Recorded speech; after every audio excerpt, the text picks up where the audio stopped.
Jadi mawon mlaku-mlaku kok bengi-bengi jenenge Isra, munggah kok ning wayah bengi kuwi jenenge Mi'raj. Mi'raj jalan arti Isra Mi'raj Kanjeng Nabi niku dari Masjidil Aqsa ila Sidratil Muntaha. Lah napa niku Sidratil Muntaha? Nazlatan ukhra ila Sidratil Muntaha. Niku terminal sing paling akhir. Tenggene kita bareng niku Qissatul Mi'raj yang disebut dengan Sidratil Muntaha niku cara ana makhluk Gusti Allah. Sing paling akhir iso munggah ning langit pol-pole niku Sidratil Muntaha. Mula jenenge Muntaha. Muntaha niku perkara sing wis akhir. Wis ora ana meneh. Walaupun setelah Sidratil Muntaha wonten malih alam mriku niku menungso boten saged tembus ning Sidratil Muntaha. Lah singkat cerita Isra Mi'raj niku Kanjeng Nabi diperjalankan oleh Allah. Makanya dulu ketika Kanjeng Nabi Isra Mi'raj niku wonten tiyang sing percaya, Pak. Kanjeng Nabi itu dianggap sebagai seorang pembohong. Kanjeng Nabi dianggap sebagai seorang pendusta. Kenapa? Karena ora mungkin, Pak. Ana manungsa kok iso mlaku ning tengah bengi saka Masjidil Haram ning gone Masjidil Aqsa. Padahal nek cara diukur Masjidil Haram dugi Masjidil Aqsa niku kira-kira perjalanan menggunakan unta yang tercepat terbaik saat itu perjalanan bisa sampai dengan 30 sampai 40 hari, Pak. Lah niki Kanjeng Nabi kok ora ngantek sadina mboten wonten.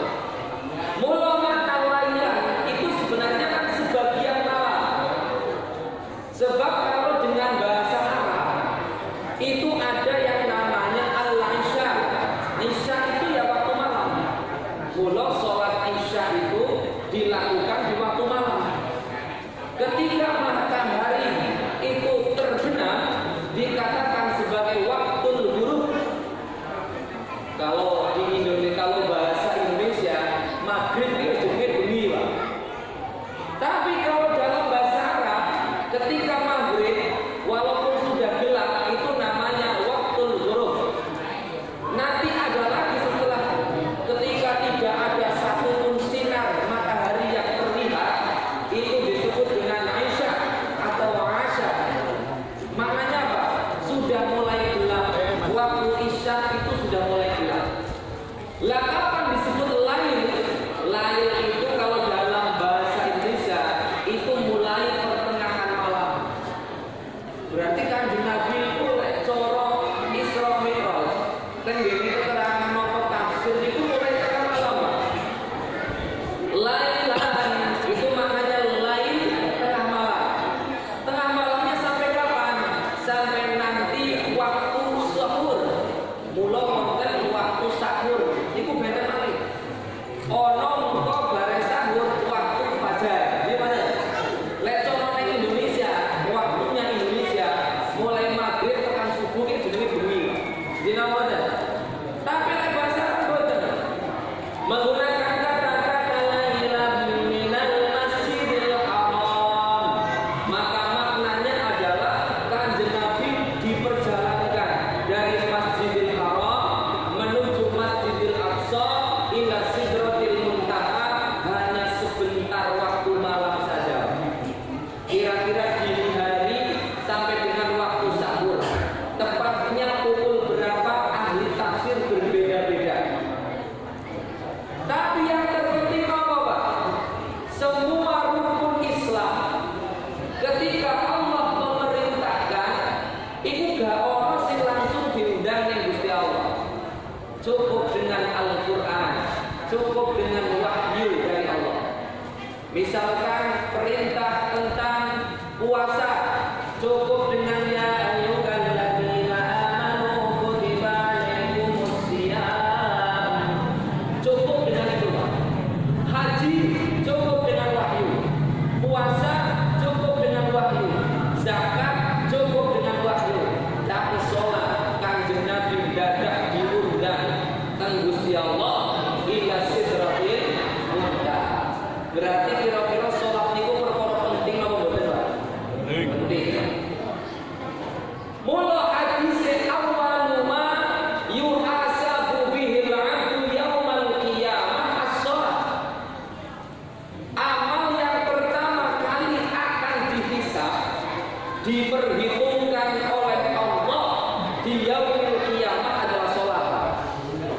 jenengan kok asal salate pun bener, mongko insyaallah sedaya amal ibadah yo dianggap bener. Sebab aku nyetrum. Ono wong rajin salat, ning jero salat yo ora salat. Bukankah ketika salat kita haram untuk makan? Bukankah ketika salat kita haram untuk minum? Bukankah ketika salat kita haram bahkan untuk berbicara, haram untuk bergerak, haram untuk olah-oleh? Zina wajah. Berarti di dalam salat ada puasa. Di dalam salat ada haji, Pak. Kenapa? Ketika kita salat langsung menghadap kiblat, menghadap Ka'bah, itu diibaratkan seperti haji. Di dalam salat ada rukun yang pertama yaitu syahadat. Ketika tahiyat, asyhadu an la ilaha illallah wa asyhadu anna muhammadar rasulullah. Ada syahadat, ada puasa, ada haji. Ada juga dalam salat itu zakat. Zakatnya apa? Waktu. Lagi enak-enaknya mau kerja, cara gampangnya jenengan itu sedang dalam kegiatan bekerja, mencari maisha, dadak dikon salat di Gusti Allah. Padahal yang namanya waktu juga bisa dikatakan waktu adalah uang. Biasanya sih benar-benar. Berarti jenengan sadar di zakat.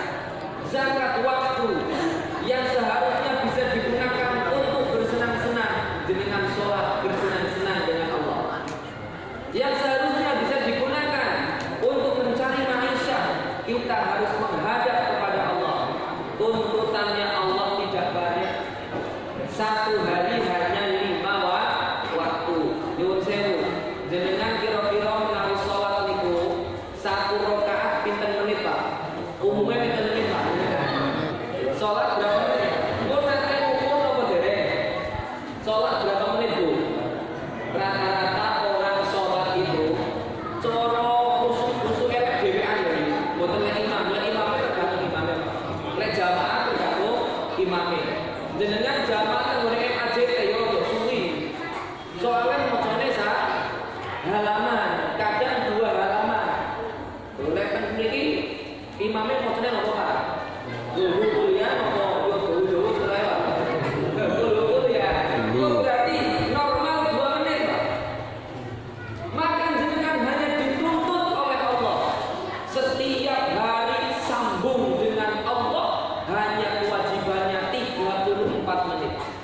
Mulut dawuh Kanjeng Nabi, as-shalatu mi'rajul mu'minin.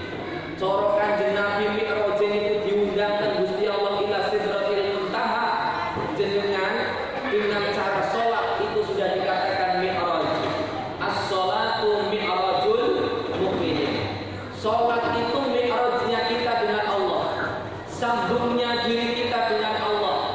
Jenengan berarti hanya diberikan kewajiban oleh Allah 1 hari coro sak rakaat niku 2 menit dari 24 jam itu hanya dituntut sambung dengan Allah dalam waktu 34 menit. Bersuwun, Mas. Iki rek coro mitos Kanjeng Nabi disuguhi omben-omben yang Gusti Allah itu rokok telu, Pak. Iki loro tok ya. Isra mitos Kanjeng Nabi niku disuguhi omben-omben yang Gusti Allah rokok telu. Siji khamr, nomor 2 niku asal, madu, yang ketiga itu laban, air susu, Pak. Kon milih Kanjeng Nabi, sing diombe sing ndi niku. Lah sing diombe ning Kanjeng Nabi niku air susu. Kenapa? Karena itu adalah air yang dikatakan sebagai penyejuk jiwa manusia. Lek coro asal, iki lek coro wong Arab itu termasuk orang yang bermegah-megahan. Rata-rata minumnya setiap hari nopo madu. Tapi kalau susu buatan itu termasuk bagian yang terbaik kata Rasulullah. Kemudian kenapa tidak khamr? Karena khamr itu bagian daripada yang melalaikan dunia. Mi'raj Kanjeng Nabi ono ombe-ombene pinten 3. Itu kula namung kali, mboten napa-napa. Berarti namung Isra mawon. Mi'raj dereng. Lah, salat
Kebanyakan orang yang sholat nyuwun sewu itu hanya ingat kepada Allah saat awal dan saat akhir. Ketika takbiratul ihram, Allahu akbar, yo kelingan Gusti Allah. Lek wis mulai imame maca surah itu, aqimis shalat dari ghorobi syamsi ila ghasaqil laili wa qur'anal fajr. Wah iki dalu iki. Pomene kok sok napa tarawih. Golek masjid sing kira-kira paling cepet, paling ekspres. Golek kan ngono. Lho jenengan kan sambung Gusti Allah itu mawon males. Jenengan salat ingat Allah hanya ketika di awal dan di akhir. Mula kakak wong ngalami ning jero salat. Jenengan salat madhep nang Gusti Allah kelingan dunya. Bahkan ono tips menemukan barang hilang dengan menggunakan salat. Wah itu jelas sesat loh. Pokok eling Gusti Allah malah dijadikan tips menemukan barang hilang dengan sholat. Kenapa? Karena banyak pengalaman jenengan sholat lagi lali ndeleng kontak motor nang di ketemu ning jero sholat. Soalnya apa? Dieling-eling ning jero sholat. Takbiratul ihram niku ngeling-eling kontak motor. Allahu akbar. Lu lagi sholat niku to. Dilalah ono motor lewat. Motor kok jojo ilang anyar padahal langsung geragap-geragap yang satu. Wah, kontak ora ono ngoten Pak. Ketika mulai ngoten iki langsung mikir, aduh jojo kayak motor kuwi apa ya Allah. Mugo-mugo motor kuwi kelingan apa? Kelingan motor. Ngono ruku niku lho, karo oleh Pak. Goleki motor. Kenapa? Kita tidak khusyuk, tidak sambung dengan Allah. Yang ibu-ibu nih, ketika sholat misalkan ingatnya sesuatu di luar Allah, Allahu akbar, ya Allah, kira-kira sok masak opo ya Allah, ngoten sarapannya kira-kira masak opo nih ya Allah, mosok yo meh masak niku mali, wingi wis ayam, mosok yo meh ayam meneh, Allahu akbar, ruku niku kelingan, sik ning kulkas to. Ketok ae isi ono bandeng. Wono kelingan Pak. Isi ono apa? Ono bandeng. Kira-kira menak masak nopo iki bandenge? Sami Allahu liman hamidah.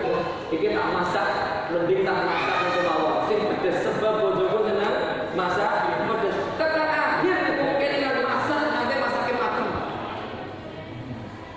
Maka ketika banyak orang yang kenapa dia lupa dengan sholatnya, dikatakan oleh Al-Quran, fawailul lil musallin alladzina hum an sholatihim sahun. Maka celakalah bagi orang-orang yang sholat. Kenapa orang yang sholat masih bisa celaka? Alladzina hum an sholatihim sahun. Dia sholat tapi lupa terhadap Allah di dalam sholatnya. Dalam satu penafsiran bukan lupa sholat. Kalau ada orang yang lupa sholat, itu jelas celaka. Kalau sholat kok dilupakan. Ini bukan melupakan sholat. Fawailun lil musallin. Celakalah bagi orang yang sholat. Jadi yang celaka itu bukan orang yang tidak sholat, orang yang sholat, tapi mereka lupa dengan sholatnya. Ketika dia di dalam sholat lupa dengan Allah, jenengan boten sambung kali Gusti Allah. Makanya dengan peringatan Isra Mi'raj ini kita tahu as-sholatu mi'rajul mu'minin. Mari kita tingkatkan kekhusyukan ibadah sholat. Bapak Ibu hadirin rahimakumullah. Nomor kali, selain hikmah daripada Isra Mi'raj ini adalah bagaimana Allah kemudian memberikan titipan kewajiban sholat kepada hamba-hambanya melalui Rasulullah Sallallahu Alaihi Wasallam. Yang kedua adalah Allah Subhanahu Wa Taala memanggil